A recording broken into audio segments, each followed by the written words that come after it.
Hi YouTube, this is a special video I'm putting together for you from the inside my car. It is entitled The Mechanics of Revolution, subtitle for modern times. I am Jay Keniston, and I am the author of the infamous blog called Prison Letters. What is revolution? Some of you may be wondering. Revolution is simple, it is change. The change of what? Is the change that takes place in the political infrastructure of a country system. A person that brings about such a change is called a freedom fighter or just simply a revolutionary. I watched another video that was really good that I no longer have access to, and the guy outlined the basic process of revolution in 3 steps. These are called the 3 steps of revolution. And they are having a clearly defined goal. That's number 1. Number 2 is a clear vision of what you are working toward. And number 3 is a plan of action, which would basically be your rules of engagement.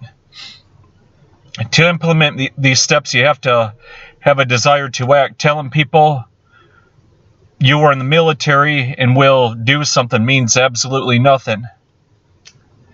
Are you in the military now?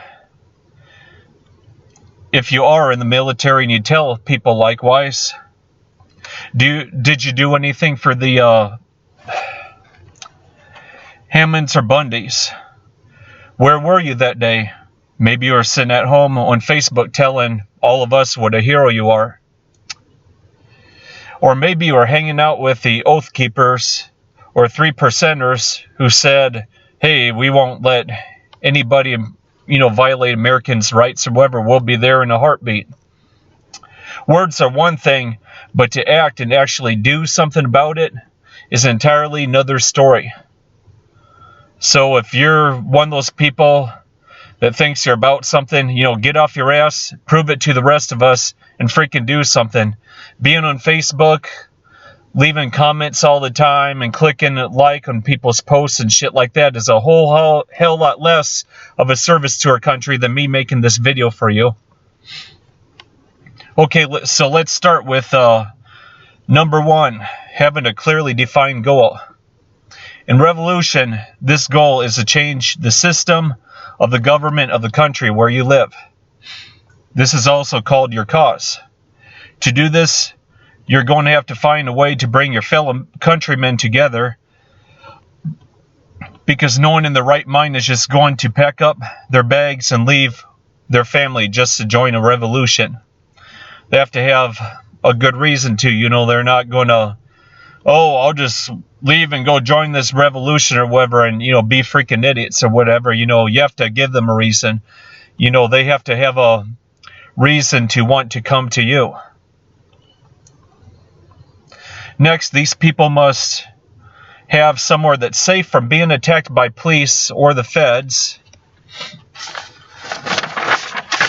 where there's food, a place to bathe, and has a room to sleep in that keeps them, safe from the elements, keeps them warm and that sort of thing.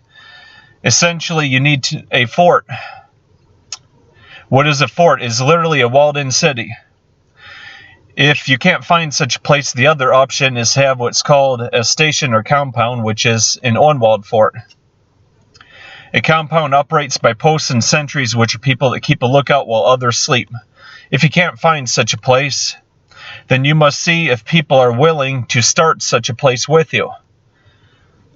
This means that you will have to find land where you can build and have people help you buy this land. Now, if you have no money yourself, you're just going to have to find people. They'll be like, oh yeah, that sounds like a great idea, I'll get right on it. And there's people like that out there, but they're few and far between. So that just shows you where most Americans' hearts are. But on second thought, trust is a big thing. Like anybody can say they want to do this or whatever, but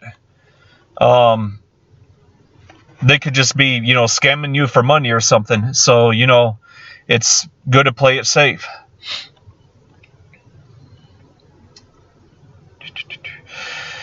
If you can't find anyone, your best bet is just to leave America. Yes, you heard it from me. If you can't find anybody to do this with, that will help you out, or at least, they have a compound and you can help them out or whatever, your best bet is just to get the fuck out of this country while you still can, because we're heading in a direction right now where that's not going to be a, option at some point in time in the future. And it's probably coming pretty damn quick, too.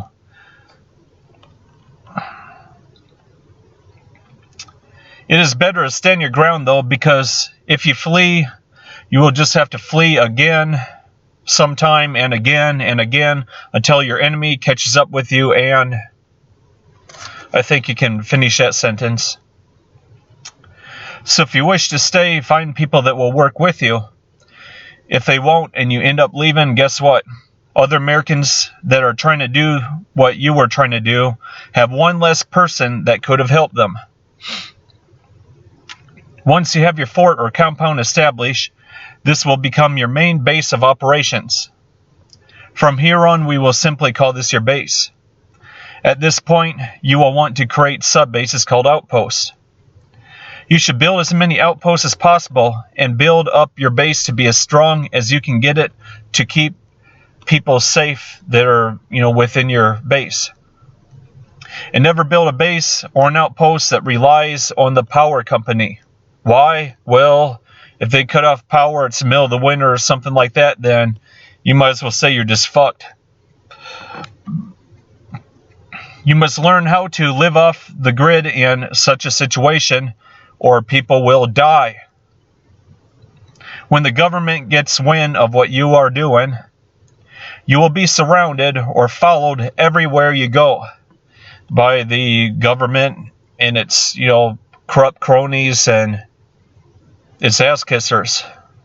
They'll do whatever they can to stop you. This is not only to scare you, but also to find ways to attack and kill you. If you see any suspicious people, don't be a dummy and negotiate with them. You can't negotiate with terrorists, as their only goal is to kill or detain you and then shut your operation down. Kill these scumbags on sight. You are at war with them. They are not your friends. Anyone that is on your side that even suggests negotiating with them should be shot on the spot, no questions. If people try to leave your base, they should also be shot. I'm not playing around here. This is not some game. Anyone that doesn't have their heart into this 100% should be dealt with immediately and terminated with extreme prejudice. Such a mentality will scare the enemy and force them to either keep their distance or they will back off entirely. And I just like to throw an example in here. They had a bank robbery in California. I'm not sure which bank it was or who showed or whatever, but it was on national TV. And when these bank robbers went to this bank to rob it and stuff, they had Israeli Galils. And these Galils had armor-piercing rounds in them. Anyways, police got into a standoff with them. And the robbers sat back down. They're like, what the hell are these police doing here? They stupid or something? Then they, more or less show the police what they had. And the police are like, holy shit, they're firing through skyscrapers and big concrete buildings or whatever with these guns. We're getting the fuck out of here. We're calling backup at least, And, fucking SWAT team got there. They're like, fuck this. This is out of our hands. Helicopters got there. The bank robbers still didn't back down. They were going to shoot these fucking helicopters out of the sky if they had to, and who knows what other kinds of weapons they had, but they were not going to give up what they were doing.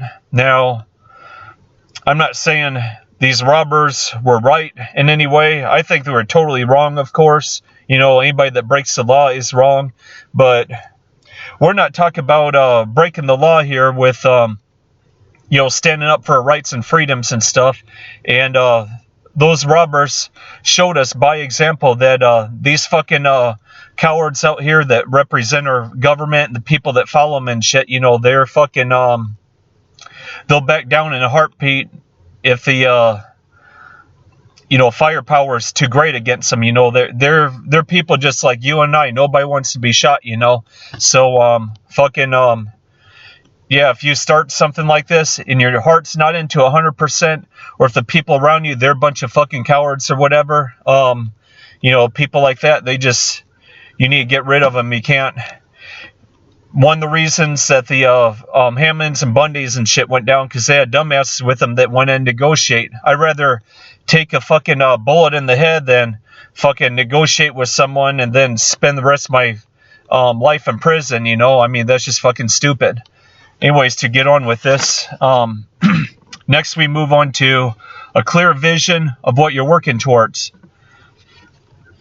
You probably gave people a clear vision, or not clear vision, you probably gave people a clear purpose of what you're working towards before you were even able to tell them what your goal was. That's fine. Sometimes goals take time to form. However, at this stage, people are going to need direction. Direction is what people need to know what's expected of them to further the cause. If you're at this stage, you should be at your base of operations right now so that you're ready for the next stage.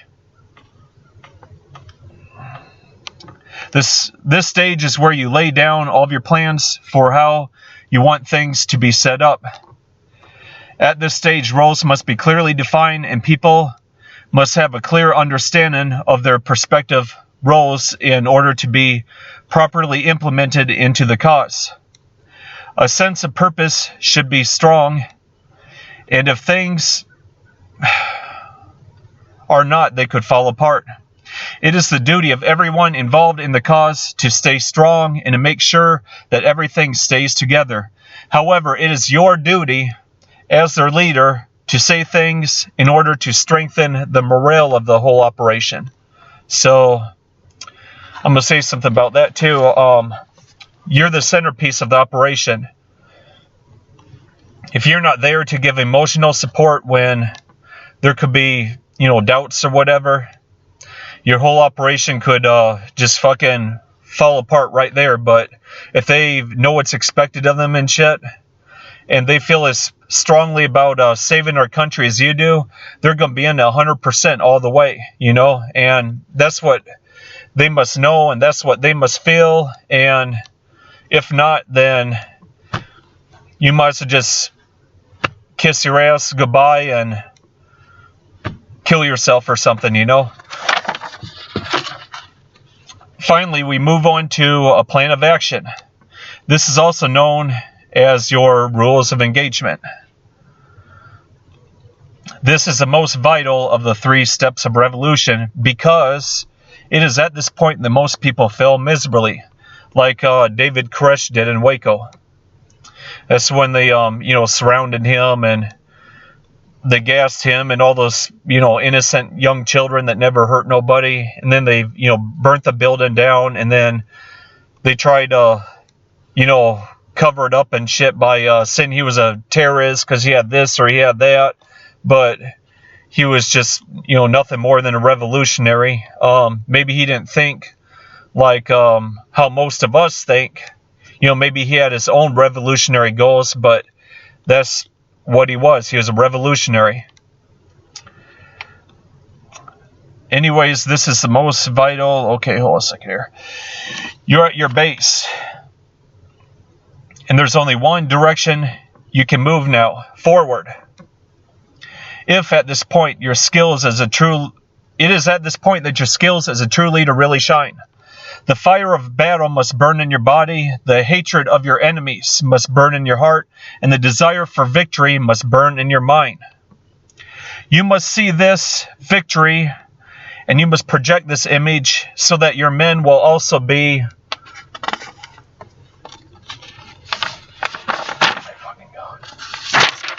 infected by it. This slow, intense flame is your tool. It is what you must use to inflame the hearts and minds of the men that follow you. You will be the driving force that leads your men to victory. Your words will spell the difference between victory and defeat. You can either be a pussy that gives half-assed speeches or be the man that you want people to remember long after you're dead. You are at war, and you must let this hate rip through flesh and bone of your enemies. You worship death, and murder is your religion. You are a war god, and your followers are the army of death that God is going to use to wipe clean the face of evil on this planet. You must go forth from this point and reclaim what is rightfully yours from the tyrants that have taken this from us. Alright, so I'm not too eloquent with words, or maybe I am, but putting together a video, giving a speech or whatever, you might as well I don't know, have somebody else do some shit like that. I'm really good at putting shit together, you know, writing the stuff down that needs to be written, but, you know, delivering as a speech or whatever, that's different. But I hope you enjoyed this video. I hope it struck home, and I hope it, you know, sent a clear message to you as far as what you must do or whatever to win back your country. And peace, God bless, and see ya.